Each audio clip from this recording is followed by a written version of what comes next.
Burnout is something that is inevitable, and it comes in a lot of different shapes and sizes. It can come in the form of art block or in the form of exhaustion after working on a lot of projects simultaneously or one after the other. And while it's important to listen to your mind during that art block, I think it's also important to have some tools and strategies in your arsenal so that way this time of rest isn't that much of a bummer for you. I feel like one of the most obvious ways of lessening the blow of having an art block is to just listen to it and roll with it. Whenever I feel stumped in photography or my video work, I like to pivot gears. I like to focus on things that are more of a creative hobby for me, and I find them to be less stressful. There's something that is purely for myself, and I feel like with that there's less of a pressure that I put on myself. I love to sew and I love to knit, but it's not something that I present on social media very often. I might talk about it, but I'm not openly showing the projects that I work on. Knitting is still very new to me, and so there are a lot of mistakes, and that's okay. I'm still learning and I'm still doing it to just make things for myself and occasionally other people, but it's very low stakes in it. It's something that I can do mindlessly. I'll allow myself to put either a movie, a show, or only long form content videos on, so that way I'm relaxed. I'm not getting that constant hit of dopamine if I were to put shorts on and do it while knitting, which does not sound very relaxing at all. But it's something that is still creative and expressive for me, but a lot of it is stripped back, and it's just a cozy little creative hobby that I can do. Same thing for sewing. I'm not over here making haute couture outfits and ball gowns and things of that nature. I'm adding little DIY touches to clothes or mending, resizing. Occasionally I'll make a new piece, but admittedly it's been quite a while and I have plans to do it, but I listen to myself, and if I don't feel like wanting to take on a big project like that, then I don't. I find something that is still equally as enjoyable of sitting behind my sewing machine, but picking something that's less stressful, like putting on appliques or patches or cutting the sleeves off and hemming, things like that. Still very creative. I'm still exercising that part of my brain, but again, it's just very stripped back. It's relaxed. It's a little cozier until your bobbin runs out of thread and you've been sewing and didn't realize it. If I'm still feeling too burnt out to work on physical projects like that, then I take the time to do something a little more simple, but that's still exercising those creative muscles because you don't want to lose them. Sometimes I'll just take the time to listen to music and let different sources inspire me. I'll take time to read a book and see if it speaks to me in that sort of way. Sometimes I'll read part of a book and it might trigger some idea for a video or a photo shoot, or someone might be wearing a sweater that I might want to try and knit one day. Inspiration comes from everywhere, and I think during this time of rest, just allow yourself to just naturally be open to where inspiration might be and when it might strike you, and just take note of that, so that way when you feel energized again, you have some things that you can use as a jumping off point instead of feeling really energized and ready to work and then you sit down and you have nothing, because that is the worst. Having at least a jumping off point, maybe, oh, that sweater that was described in that book sounds so nice and cozy, like let me start to work on that. You know what? I really don't want to sew a sweater because that sounds really intensive and very time consuming. Let's just use that as inspiration and knit a pair of gloves or mittens. A new method, a new idea that I have recently started to really help with this funk that I have kind of been in and out of. I'm in a really interesting season of creativity right now. But something that I've recently implemented for myself is I've turned my smartphone into a dumb phone. It's not perfect. There are a lot more intensive options out there, but they're not any that I'm very interested in right now. I know there are some people who have fully replaced their smartphones with dumb phones or have gone back to like Sidekicks and Blackberries and flip phones and the like. But where I am in life, I unfortunately still need this So I'm trying to make it work for me in the best way possible. So what I've done is I've created my own task, and I call it Dumb Phone. And I have hidden a lot of the apps that I find myself drawn to when I have the free time to just scroll away for hours. It's helped a lot in making me look for those hits of dopamine elsewhere. I do allow myself to have access to Safari because I don't really use it in a surfing the web sort of way like I would on my laptop. I've hidden Pinterest, I've hidden Instagram, Discord is even hidden, even though I'm not super on that app. I have a lot that are hidden. I can only talk to friends and family, and I can take photos. And I find that I've lessened my screen time a lot. I don't get sucked into watching shorts as much, and it's allowed me to want to seek out other creative avenues more, like the ones I previously mentioned. And it's made me need to come up with ideas on what I can do in those different avenues. And so it's made me want to start working with film a little bit more. And even though I'm a portrait photographer deep, deep, deep in my heart, I don't always have access to a model. And so I'm slowly working up to the idea of just going out and exploring and taking photos, which is not the most appealing to me, but I know it will help my creative growth as a photographer in the long run.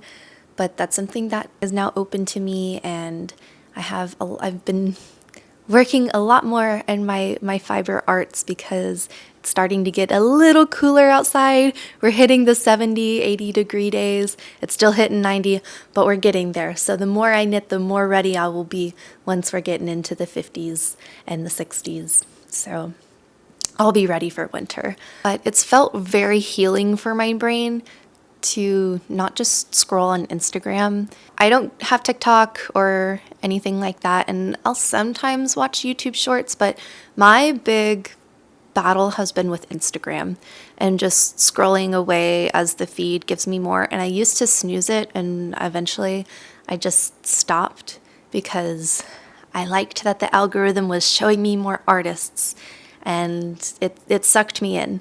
So I'm trying to break that nasty habit. And so far, I think it's working really well. I don't have it on all the time. I do allow myself a little bit of time here or there, but I'm very strict with it. And it's not perfect. There are workarounds whenever I do have that task turned on. I can still access those apps. I'm forcing myself to tell people, for instance, if they say, oh, I sent you a Instagram message, did you see it? I'm like, nope, I have my dumb phone now. So I'll look at it when I look at it. And it's that self-discipline that is the hardest part, but it's helped so much. And I feel a lot more in tune with my creativity because of it. I don't feel as influenced by other outside factors. I don't have that brain haze that you feel when you've been scrolling for a while, and it's just very healing. I recently got a roll of film back from my lab, and it was my first blank roll. And admittedly, it was a little devastating. It's always a fear that I've had since I began working with film a year, almost 2 years ago now. And it finally happened. I know it happens a lot, but it sucks. It was a photo shoot that I thankfully took digital photos of as well, and I always do that as a backup because I never know what's going to happen with the film. It was a session where I used a new camera, I used a new film stock, and it felt really, really good working with that camera. I loved how easy it was for me to use because I've been burned before, and it made me put film down for many, many months. It was my first time working with a full frame 35mm camera again since that incident. So it was, I was very apprehensive, and once we got rolling, I felt really, really good, and there were some hiccups along the way, and I think deep down I knew that there was a 80% chance that these photos just weren't going to turn out. Thankfully, we have digitals, even though I love what I saw through the viewfinder of the film camera, and digital just isn't the same. Those photos will never exist outside of what I saw in the viewfinder.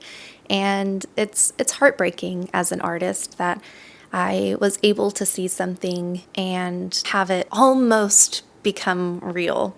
And I'm sad that my friend won't get to see how cool she was through that lens. Instead of having this failure devastate me and leave me in a state like before where I didn't want to pick up film for a while, I think about the things that I really enjoyed, how it looked through the camera lens, the feeling of the camera, and how it felt to use the camera, and use that as my motivator of, okay, well, I know what went wrong, at least on my end. There's a possibility that it is the camera. It's a camera I got from a friend, and he also had difficulties with it, but that could just be user error, and the camera might be fine. So it's encouraging me to get more familiar with the camera. It's entirely manual, so it's way outside my comfort zone. And wanting to get more comfortable with learning camera settings in a more fundamental level. It's something that I've lost along the way as I've found my footing in the digital world, digital photography world, and using speed lights and the like. So it's making me go back to basics in a way, which is great because I still have so much to learn, and I'm always going to have a lot to learn. It's fun to explore that. Fundamentals are the building blocks of success, I think is the line. I want to try again. I want to use this failure as motivation to try again. And I've already talked to my friend. I showed her the roll when I got it back from the film lab, told her the bad news, and said, if you ever want to do something again, let me know. I have another roll ready to go. I've been doing research about what I need to do differently, getting more familiar with my light meter, and seeing other people how they've used the film stock that I have. And I'm really ready to try again. The more I shoot with film, the more I fall in love with it. And you truly can't duplicate the look of it and the experience of it. And I want to get better at it. And I just want to use this as a motivator and not come to a halt. And that leads me to my final point of the importance of stepping outside your comfort zone. Someone many, many years ago told me that being uncomfortable in your art is a sign of growth. And that's something that was said in passing, but and I don't think this person realized it, but it really stuck with me. And it's something that I always go back to thinking about whenever I do find myself getting too comfortable in my own work, and also when I'm feeling a little frustrated for being outside of my comfort zone and failing, and reminding myself that it means that you're growing. And I think as humans, no matter what, we're always going to grow, we're always going to learn, we're always going to adapt. And it's important to lean into that and get a little uncomfortable at times when it comes to exploration with your work.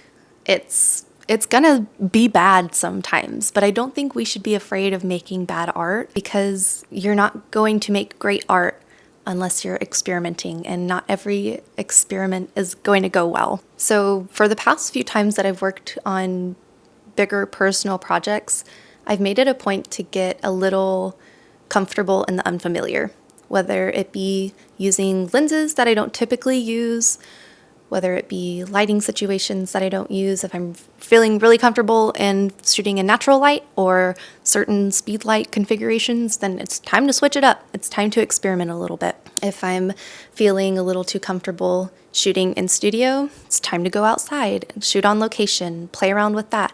Or building sets. It's not something that I typically get to do very often, but it's something that I find great enjoyment in as someone who was in tech theater in high school, and it makes me feel connected with that side of me, and being able to bring it into my photography. It's a little unfamiliar in a new way, and I find that doing these things makes something that I've been doing for almost a decade at this point have a little bit of novelty to it, and it feels a little bit more refreshing and a little exciting and less like work whenever I go to pick up my camera. Those are all the many different ways, both old and new, that I use as strategies to avoid burnout, and when I am experiencing burnout, make it as enjoyable as can be. I hope that you got something out of this video. I have had a lot going on in my life. Everyone's okay, but we had a family member have to go to the emergency room, and she's doing okay, but It's been crazy, and then Sam and I are having engagement photos taken this evening, which is why I'm a bit more dolled up than I normally am. But yeah, I really just needed a video where we could just sit and chat again. I have my annual Halloween video that will be coming out towards the end of the month, so please look forward to that. That's a bit more of a bigger project, but for now, I hope that you have enjoyed just sitting and chatting with me, and I hope, again, that you got something out of this. If you stuck around to the end of the video, thank you so much for watching. I greatly appreciate it. If you are new to the channel and you would like to see more of my face, you can subscribe, leave a like, all the good jazz. I hope you have a super lovely day, and I will see you next time. Bye.